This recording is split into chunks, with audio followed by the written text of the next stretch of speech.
Overflows.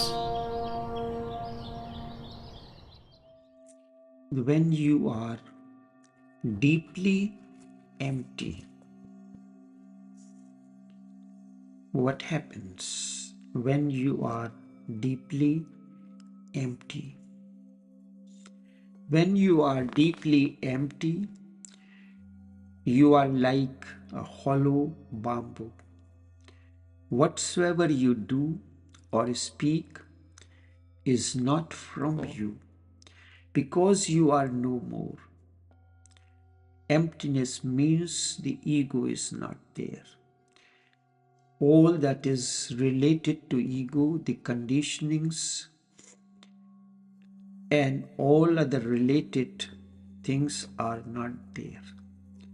It comes then, whatsoever you do, speak, or anything comes from the emptiness. It comes from the deepest source of the existence. When you feel a certain silence is descending, do not start verbalizing it. Otherwise, you will destroy it. Destroy the silence that is descending. Wait, not for something. Simply wait. Do not do anything. No need to say anything. This is it. This is emptiness. The moment you have said, you have destroyed it. Just look at it, penetrate into it, encounter it, but wait. Do not verbalize it. What is the hurry?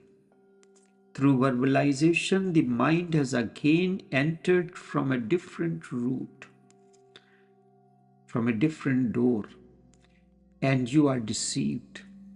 Be alert about this trick of the mind. When this emptiness happens for the first time, when this emptiness happens for the first time, something really happens to you. Something that is indescribable. You cannot express it in any way in words. In the beginning, it is bound to happen.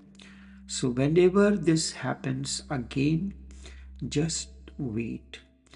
Do not fall in the trap. Do not say anything. Just remain silent. Then you will enter. And then it will not be temporary, because once you have known the real emptiness, you cannot lose it. It is always there with you. The real cannot be lost. That is its quality. Once you have known the inner treasure, once you have come in contact with your deepest core, then you can move in any activity. You can do whatsoever you like. Then you can live an ordinary worldly life, but the emptiness will remain with you. You cannot forget it. It will go on inside. The music of it will be heard. Whatsoever you are doing, the doing will only be on the periphery surface. Inside, you will remain empty and blissful. This state of blissfulness will become your intrinsic nature. You do not have to make any effort. It is there like an undercurrent.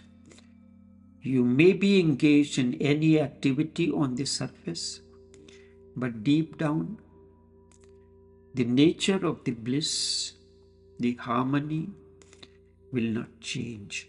And if you can remain empty inside, doing is only on the periphery, then whatsoever you do become divine.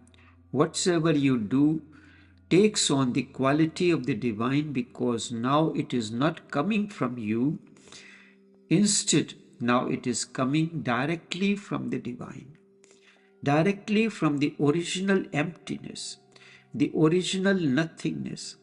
If then you speak, those words are not yours. That is what Holy Prophet means when he says, this Quran is not said by me. It has come to me as if someone else has spoken through me. It has come out of the inner emptiness.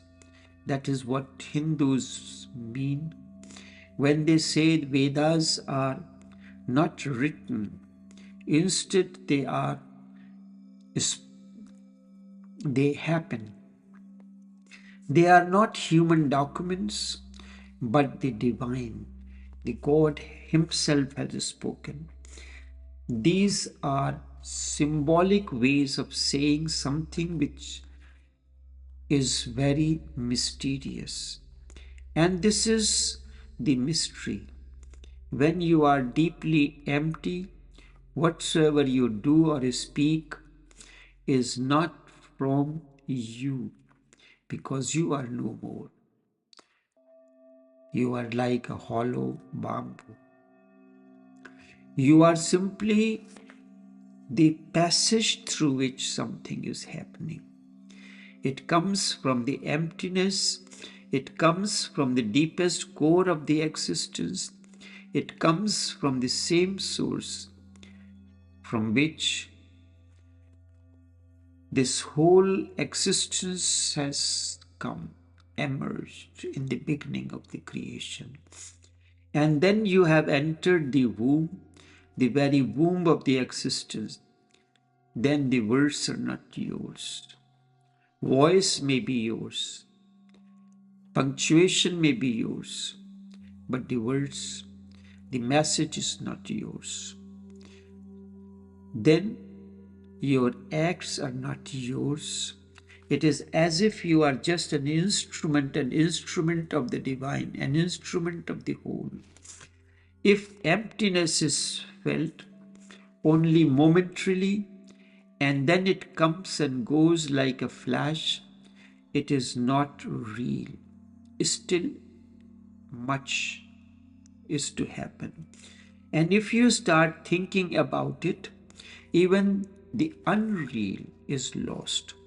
Not to think in the moment, not to think in that moment takes a great courage.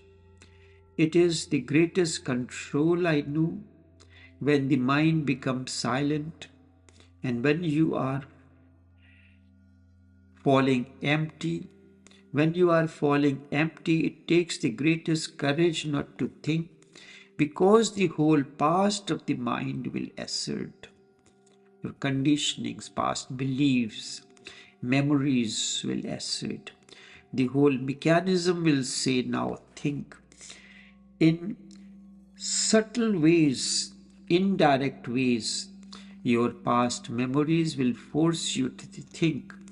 And if you think, you have come back.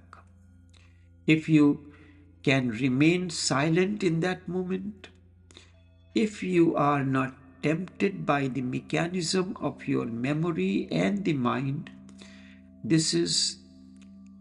then you can attain. And this is the real Satan, your own mind, which tempts you. Whenever you are falling empty, the mind will tempt you, assert you, and create something to think about. And if you start thinking, you are back. It is said when one of the great masters, Bodhidharma, went to China, many disciples gathered around him. He was the first Zen master.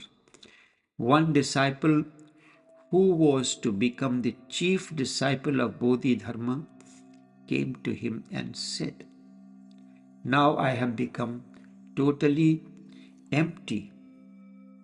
Now I have become totally empty. Bodhidharma slapped him immediately and said, now go and through this emptiness. and go and through this emptiness as well. Now you are filled with emptiness through this also. Only then you will be really empty. You will know what real emptiness is all about. You understand? You can be filled by the idea of emptiness, then it will hover on you, it will become a cloud. He said, through this emptiness also, and then come to me.